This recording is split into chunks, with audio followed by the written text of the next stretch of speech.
Basic గా Trump వచ్చిందంటేనే చాలు వేరే వేరే దేశాలందరికీ సుస్సు పడిపోతుంది. ఎందుకంటే ట్రంప్ ఒకసారి గెలిచిందంటే మొత్తం ఆ అమెరికాలో ఉన్న వేరే వేరే కంట్రీ వాళ్ళవి ఏమన్నా ఇల్లీగల్ గా ఉన్నాయా, న్యాయపరంగానే వచ్చిల్లా, అన్ని రూల్స్ అండ్ రెగ్యులేషన్స్ ఫాలో అవుతున్నారా లేదా, మనం ఎట్లా పంజాబ్ విసిరాలి అనే ప్లాన్ తో వస్తుంది. సో ఇప్పుడు కూడా ట్రంప్ అదే ప్లాన్ తో వచ్చి ఇండియాని టార్గెట్ చేసి బేసిక్ గా మన మోడీ గారికి అండ్ తర్వాత ట్రంప్ కి చాలా సంబంధాలు ఉన్నాయి. బేసిక్ గా ఇవాంకా ట్రంప్ రావడం, నిన్ననే వాళ్ళు కాల్ లో కూడా మాట్లాడుకున్నారు what's happening in the US, అది దాని గురించి మాట్లాడుకున్నారు.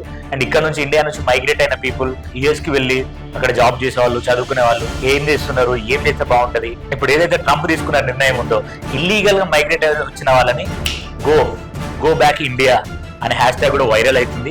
ఏం లేదు, ఇప్పుడు మన భారతదేశంలోకి ఎవడన్నా వచ్చిండు, వేరే దేశం నుండి వచ్చిండు. ఆ వేరే దేశం నుండి వచ్చినోడు దొంగ పాస్పోర్టో లేకపోతే దొంగ సర్టిఫికేట్స్ పెట్టి మన ఇండియాలోకి వచ్చింది.